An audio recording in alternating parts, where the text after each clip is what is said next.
Folks, today we are going to meet you at the barn. I have a very special guest today. Lamarr, can you believe that it's launch day? Carrie, this has been a long time coming, as you know, Oh, and yeah. what an incredible process it's been to get to this point. And finally, now I can take a deep breath, and I'm hoping that my blood pressure goes down a little bit today. Oh, you're doing great. Listen, I remember seeing you at Strategic Coach. Big shout out to them. Big shout out to Dan Sullivan. And here we were. I want to say it was last spring. I might have met you like in April-ish, Yes, something like yes, that. And exactly. yeah, and basically you and I just like it's like God connected us because you, my friend, went to the same seminary as me. Exactly. So here, Exactly.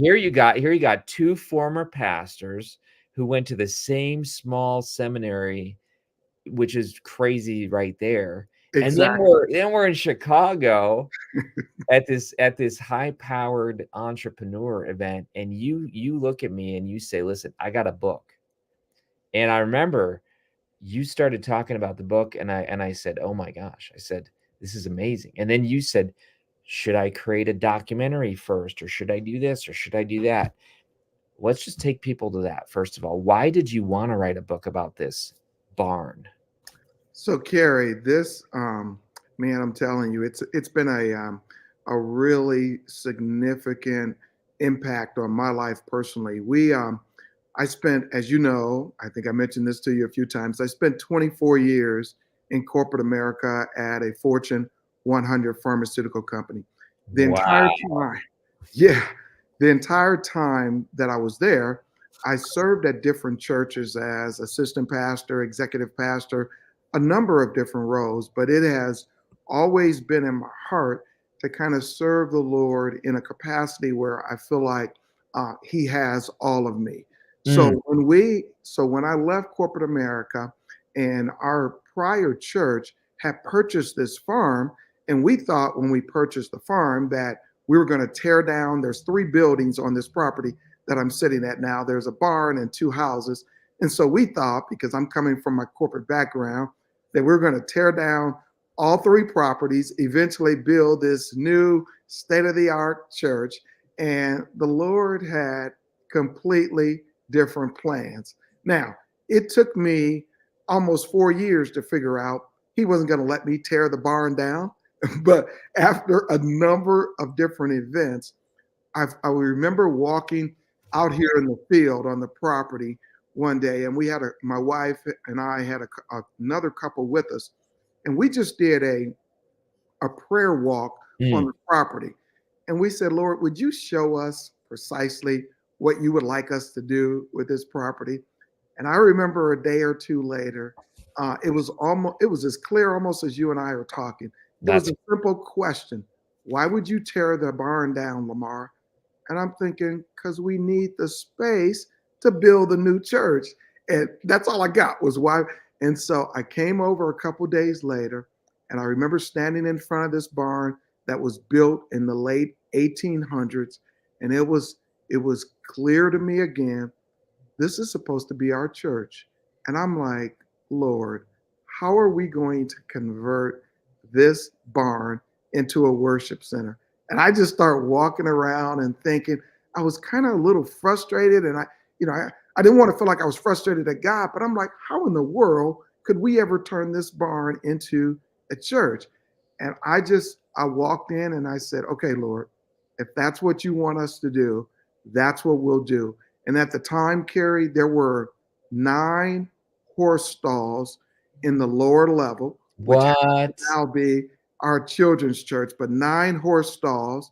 And And it's, we're talking like horse, let's just call it manure. yeah, horses left their remains there was probably 40 to 50 years worth of horse remains Wow. on the floor. And so I'm like, and after I was clear the Lord wanted to do this, I'm looking at those 9 stalls downstairs and I'm like, this is where our children's church is going to be.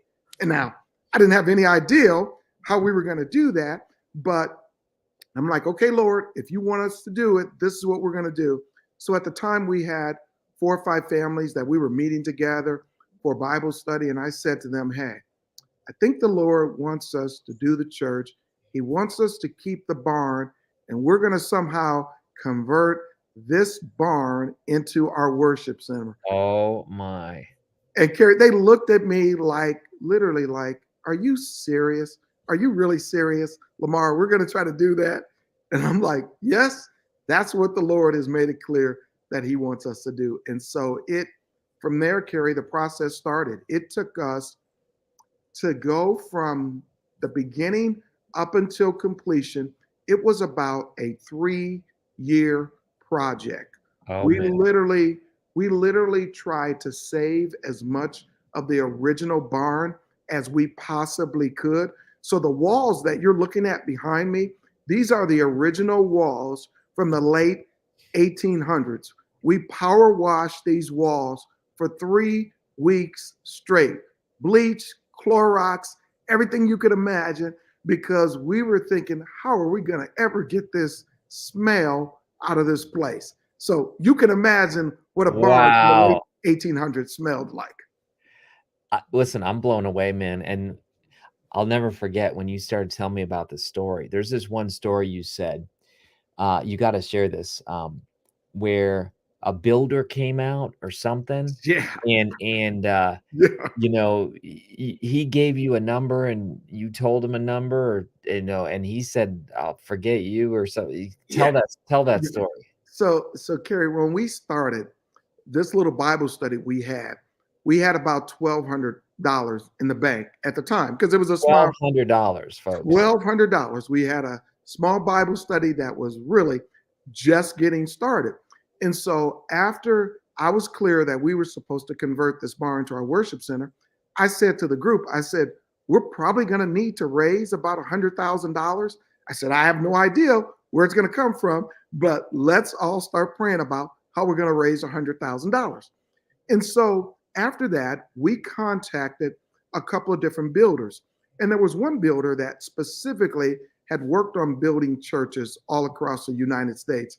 And I got word through some of our sources that they were the best. So I said, well, then let's meet with him. Let's talk to him. Okay.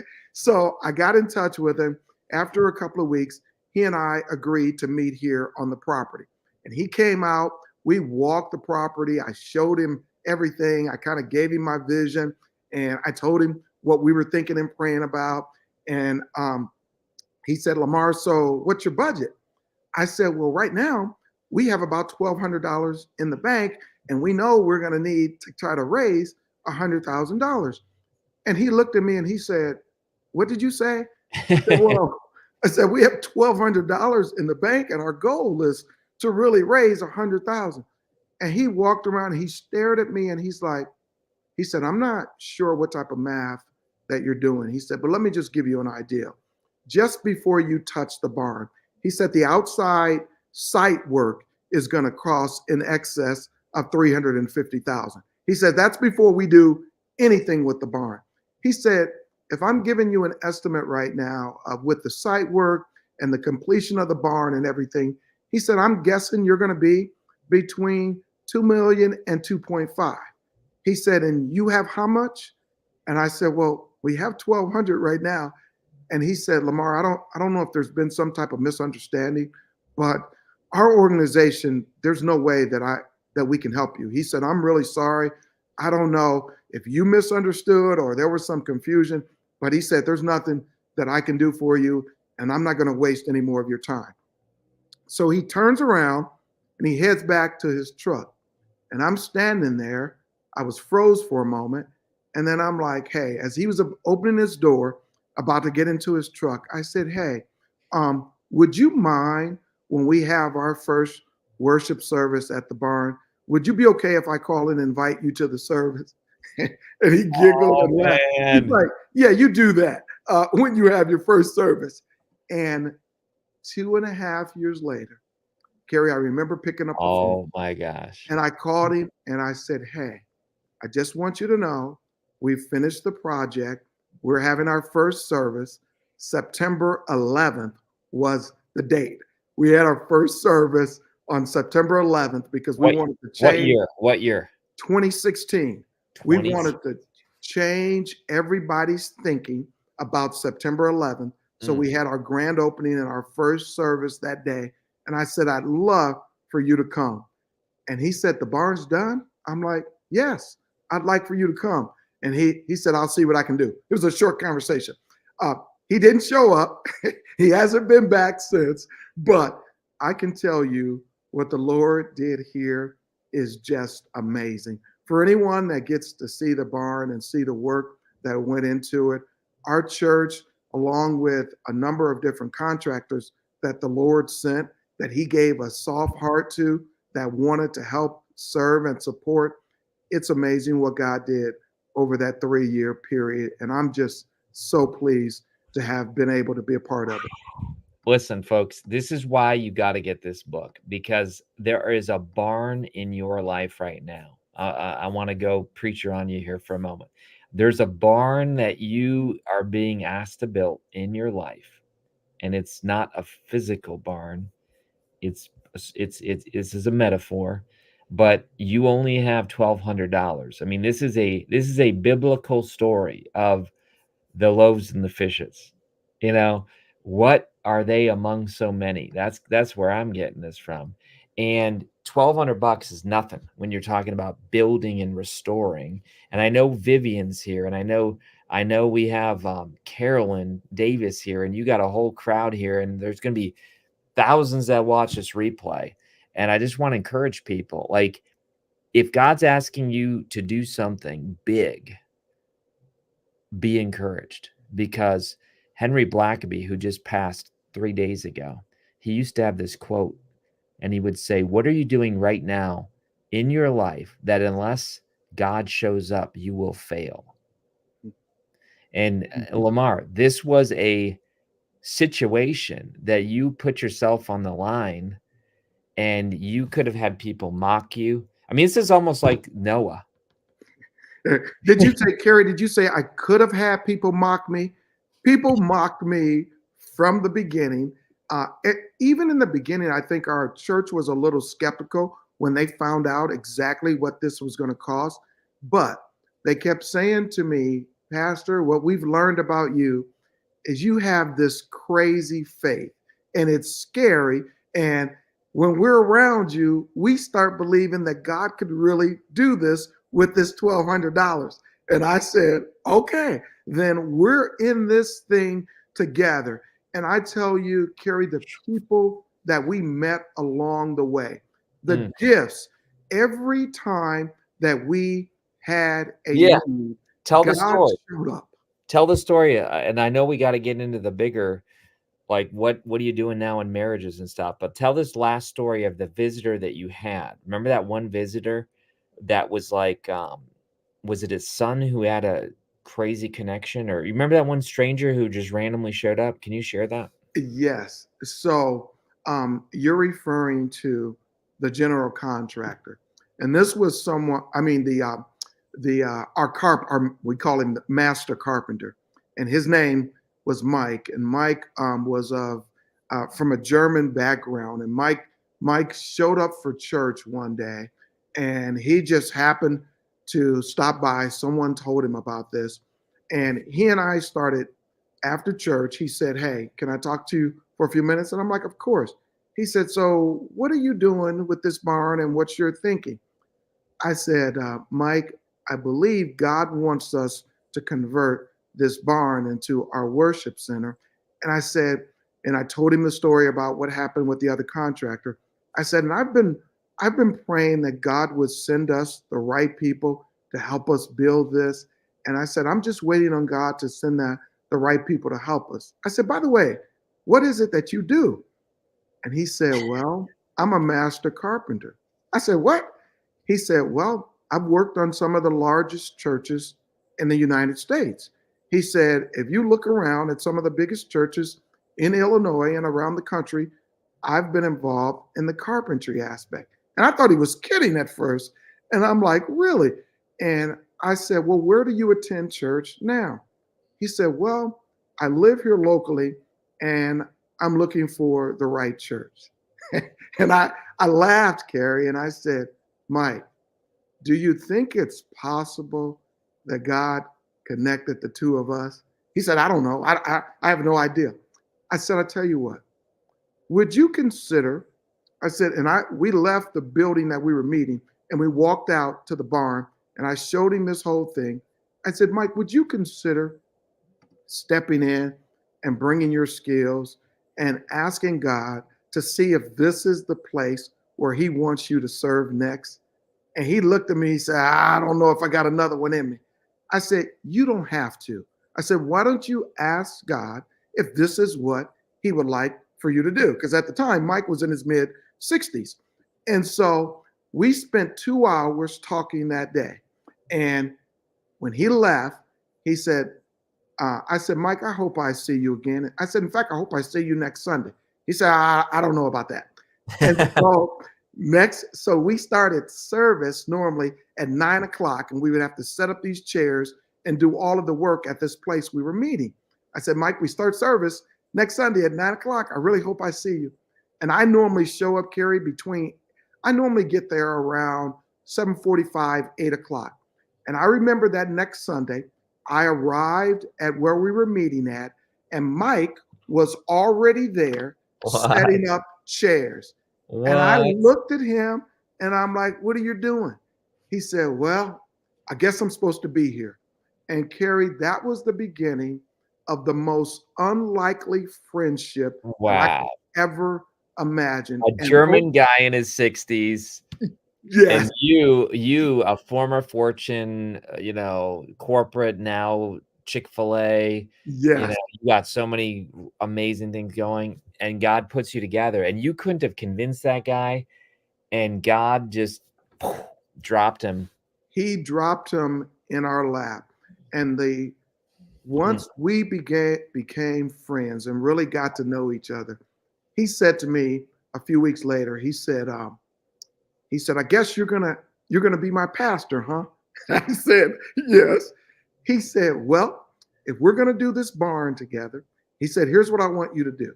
He said, I want you to, when you pray and think about this barn and God shows you what it should look like, he said, I want you, every time God gives you clarity on what the barn should look like, you come and tell me.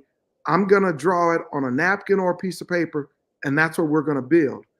And Carrie, here's the part that stands out the most about this. Okay. I remember coming one morning. Mike and I would always meet at the barn. We met here every day between 7 and 7:30. And I came one morning and I said, Mike, the barn is supposed to be all wood in the sanctuary. He said, what? I said, it's supposed to be all wood, the floors, the walls, the ceiling, everything. You're not supposed to see any drywall. He said, Pastor, can you imagine what that would cost? I said, no, I can't, but I know that's what it's supposed to be. And I said, Mike, have we worried about money up until now?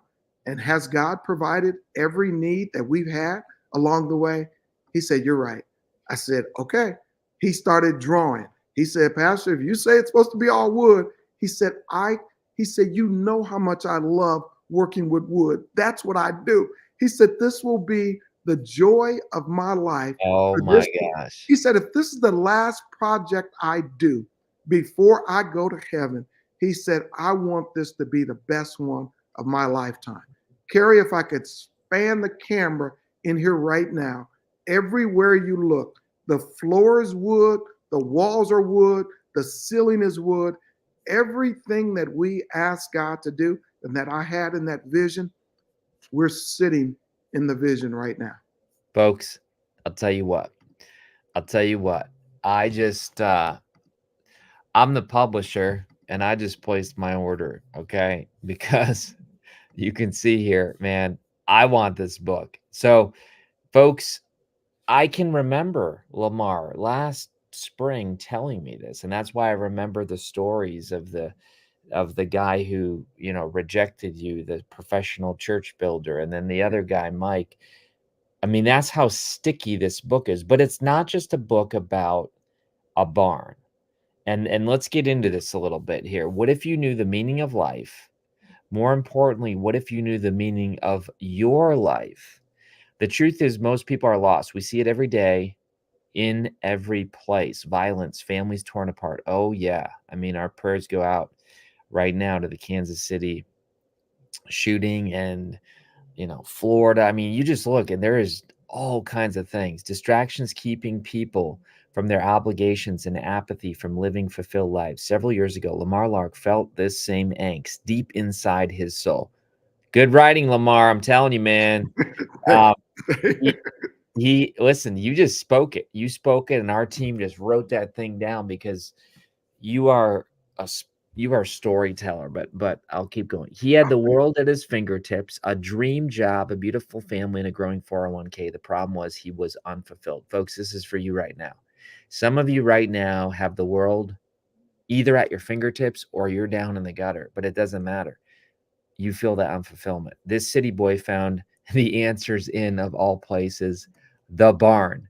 But it's not what you think. This book is bigger than that story. It's actually your story. Oh, this is good. Lamarr, this is good.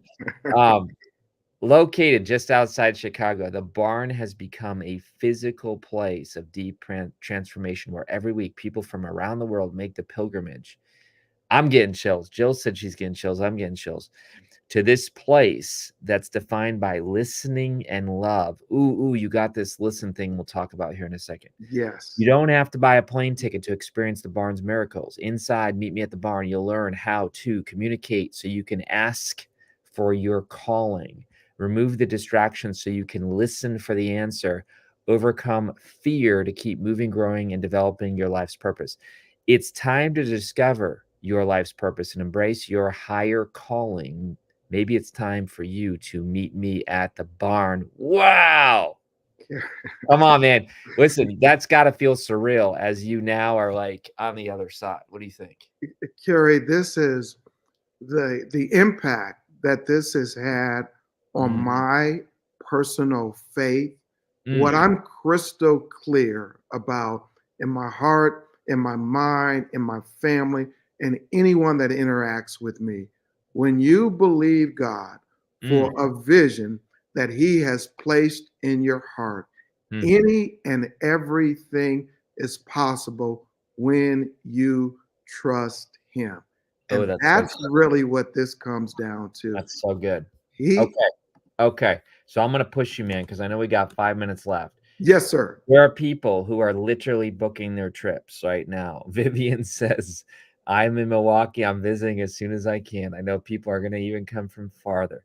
So, what is bigger than the barn? Like, you have the book. What's next? You have marriage retreats. What's going on? So, what we have done now, and what the next dream that God has placed in my heart, and the next vision for us, my wife and I, so this December, on December 29th, we'll celebrate 40 years of marriage. We have 3 adult children now, and we are really excited about sharing our story with other couples and helping them to become the best version of themselves. So, what we have created is a program called EME, which stands for Encouraging Marital Excellence.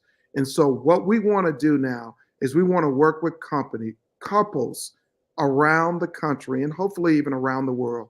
We want to help encourage and help grow and save marriages, one marriage at a time.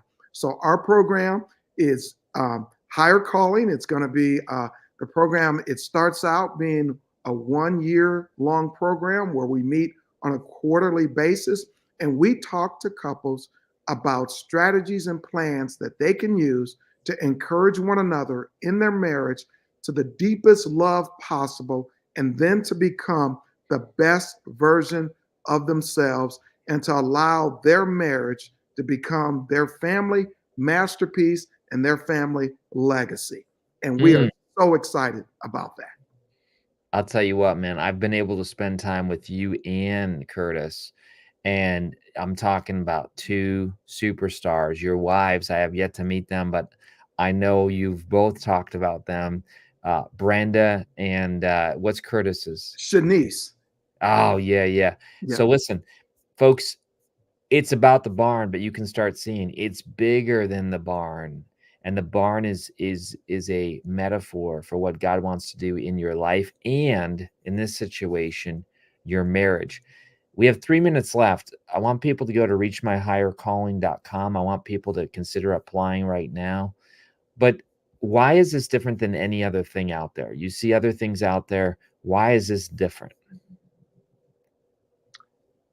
The reason why that, from my perspective, Carrie, that I think this is going to be so different is we really want to help couples to understand that marriage is not only created by God, it's a gift from God. And when you honor Him with Mm, your marriage and you encourage one another to become the person that God has created you to be as an individual, any and all things are possible.